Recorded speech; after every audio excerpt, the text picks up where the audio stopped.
Convido aos meus telespectadores, telespectadoras, para acessarem também o canal Espiritualidade Revolucionária, para acompanharem as reflexões dos evangelhos dominicais, que também tem conteúdo político, tem conteúdo da fé, que se relacionam com a nossa vida, com a nossa sociedade, com o nosso bem-estar, com as denúncias que precisamos fazer cotidianamente das injustiças que o nosso povo sofre, denúncias estas que são feitas pelo próprio evangelho que nós analisamos. E convido vocês aqui do canal Espiritualidade Revolucionária que assistam o canal Cartas Proféticas, que é pura denúncia, que é análise política, que é proposta da construção de uma sociedade justa com a participação de todos. Então eu convido uns de um canal para acessarem o outro e do outro para acessarem uns. E assim fazemos esta relação com a mesma editoria, com a mesma fé, com o mesmo amor pelo Brasil e pela humanidade.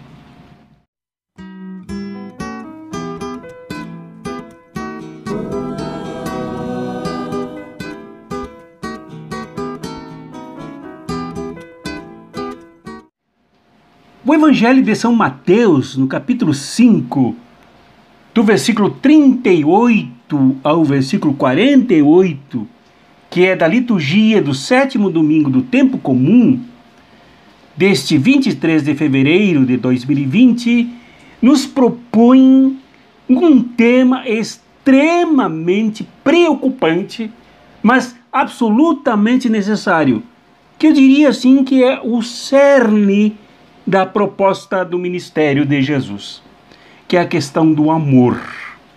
Mas não um amor qualquer, água com açúcar, azeite separado da água, essas coisas comuns que se dizem sobre o amor. É algo extremamente radical, que impõe a construção de uma nova vida, de um novo comportamento nas relações do ser humano. Este amor que Jesus propõe, que já vem lá desde o Velho Testamento, mas que foi configurado com oportunismo, como acomodação, como tiração de vantagens do amor entre os amigos, entre os familiares, entre os simpáticos, entre aqueles que gostam da gente. Quando Jesus disse aos seus discípulos no Sermão da Montanha que esse tipo de amor não é suficiente, não leva a nada, não tem relação com o discipulado cristão, não tem relação com a mensagem de Jesus. Como vimos desde a primeira reflexão evangélica aqui com referência e a partir do Sermão do Monte, lá Jesus mostrou claramente, e Mateus, o evangelista, insiste em demonstrar para a sua comunidade que o mundo é dividido em dois mundos. Um é um mundo daqueles que são bem-aventurados porque buscam a justiça e porque buscam construir a paz. E o outro é o mundo dos mal-aventurados, que praticam a injustiça e destroem a paz. No mundo, o mundo de Jesus, o mundo dos discípulos, são bem-aventurados os que são perseguidos por causa de Jesus. No outro mundo, são mal-aventurados os que perseguem por causa de Jesus. Então, o mundo é dividido e nós temos que escolher. E o amor de Jesus, o amor proposto por Jesus, o amor construído por Jesus, o amor colocado dentro das pessoas, dos discípulos e discípulas de Jesus, é um amor que coloca os discípulos e as discípulas de Jesus num desses mundos. No mundo daqueles que buscam amar. E amar a quem? E amar de que modo? a amar os inimigos que semeiam o ódio que mata, o ódio que divide, o ódio que calunia, o ódio que marginaliza, o ódio que exclui, o ódio que desfigura o outro.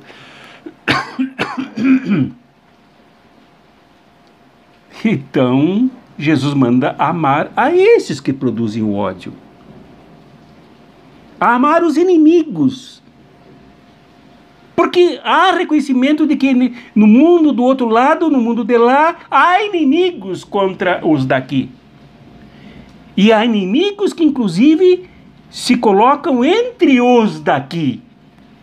Então já não há mais uma separação clara de mundos. Esses dois mundos se misturam, mas os discípulos e discípulas de Jesus devem agir com clareza, amando sem aceitar o mundo do ódio, que se mistura com este outro mundo, interfere subversivamente este mundo que Jesus quer criar com os seus discípulos e discípulas. A proposta de Jesus, então, pede que não haja vingança contra aqueles que praticam o mal. Portanto, Jesus reconhece que há uma prática do mal, que há inimizade, que há ódio neste mundo. Mas que a conduta dos discípulos e das discípulas não se norteia, não se orienta pela mesma cartilha do ódio que puxa a vingança, que pede a resposta como vingança. Nesse mundo proposto por Jesus, não é cabível que os discípulos e discípulas se tornem intolerantes no mesmo nível da intolerância dos inimigos que semeiam o ódio.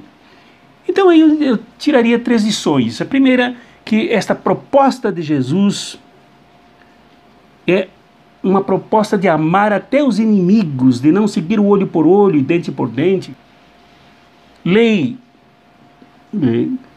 ajeitada do Velho Testamento, dos 10 mandamentos, que não é isso que ele ensina,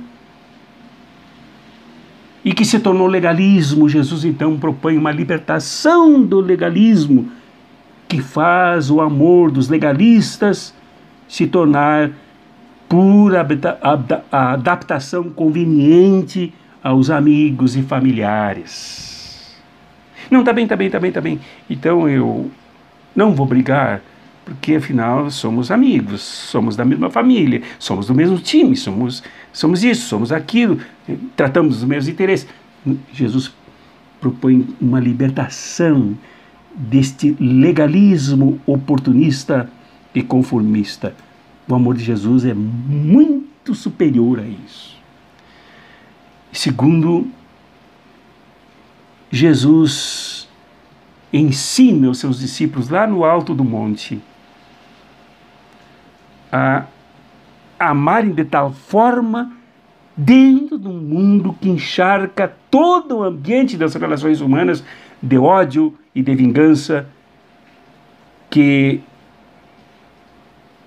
neste mundo dividido, nós, discípulos e discípulas, devemos agir a partir de Jesus, da conduta de Jesus, do Jesus histórico, sim, do Jesus palestinense, sim, do Jesus galileu, sim, do Jesus nazareno, sim, sem tirarmos este Jesus, o nosso Jesus, do seu contorno histórico, onde ele viveu e quando ele viveu, este amor absolutamente transcendente ao ódio e à vingança. Então é a partir de Jesus e não a partir dos figurinos impostos por um mundo de ódios, por um mundo de intolerância, por um mundo de vingança, por um mundo de dente por dente e olho por olho, de um mundo que também se dá, cujo ódio também se dá pela omissão, pela mentira, pela calúnia, pela injúria, pelo espizinhamento do outro, por virar as costas para o outro, por deixar de ser solidário com o outro porque houve uma mudança de opinião. Jesus, então, mostra que não é a partir desta cartilha, desse figurino, mas a partir dele que o amor deve acontecer. E nele nós temos a exemplificação do amor que ele veio ensinar. Porque ele foi coerente com esse amor, que supera o olho por olho, dente por dente. E que ainda é capaz de ensinar que as pessoas podem virar a outra face quando forem batidas de um dos lados da sua cara. Isso é extremamente sério num ambiente opressivo, violento, porque quando o inimigo do povo, o inimigo dos pobres, o inimigo dos injustiçados, o inimigo daqueles que já estão nas piores situações, batem na cara, eles batem para destruir a identidade das pessoas. Agora os discípulos de Jesus descobrem que essa identidade como discípulos de Jesus é superior a esta identidade de carteira, de RG, de carteira social, e que nos dá a possibilidade, a coragem de virarmos o outro lado para desmoralizar a violência. Esse é o amor que Jesus ensina num mundo absolutamente violento. O amor que Jesus ensina também é capaz de fazer com que os seus discípulos e suas discípulas, quando tiverem a exigência de que as suas túnicas sejam arrancadas, porque no tempo de Jesus aqueles que eram pobres, que eram nus, alugavam as roupas para poderem cobrir a sua nudez, a sua miséria, a sua pobreza. Mas lá pelas tantas, o dono, quando descobria que o locatário da roupa não podia pagar, ele ia lá e arrancava a roupa da pessoa e a deixava nua, socialmente na rua, para desmoralizá-la, para mostrar que ela não paga as suas dívidas com maior desrespeito à pessoa. Jesus disse: olha, se alguém exigir a tua túnica, dá também a ela o teu manto, entrega tudo.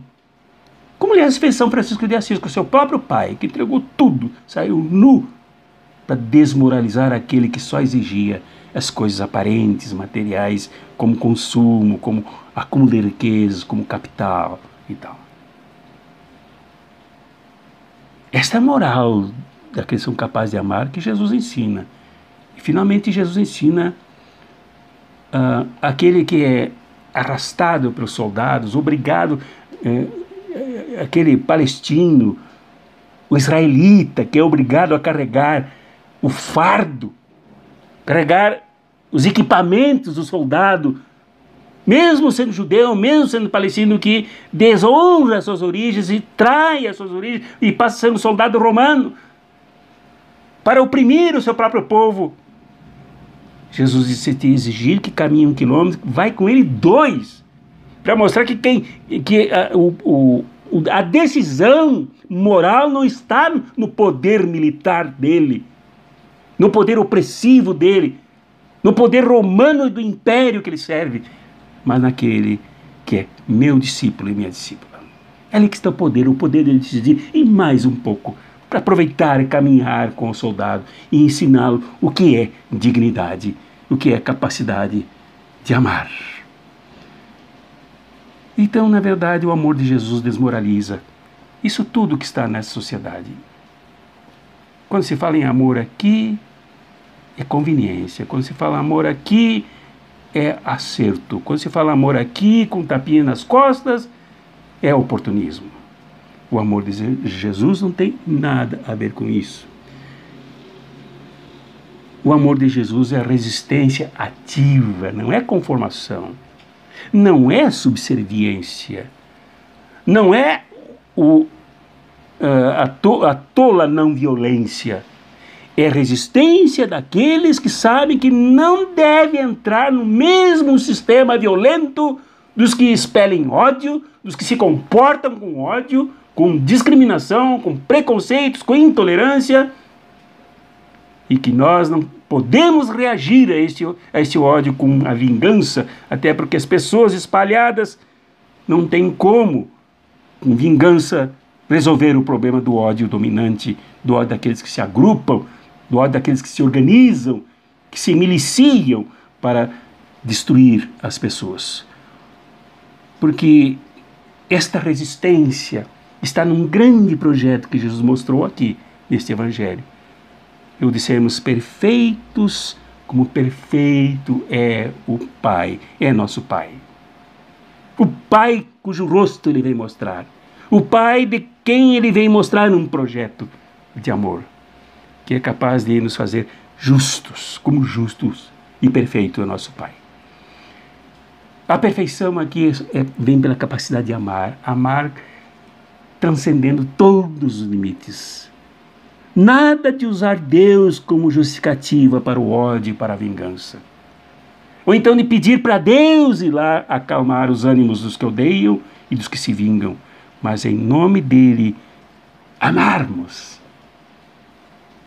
nos aproximando da perfeição que ele mostra no rosto, no ministério, no ensino e na proposta de Jesus. Esta é a mensagem do amor. Nós vivemos cercados de falta de amor, cercados de ódio.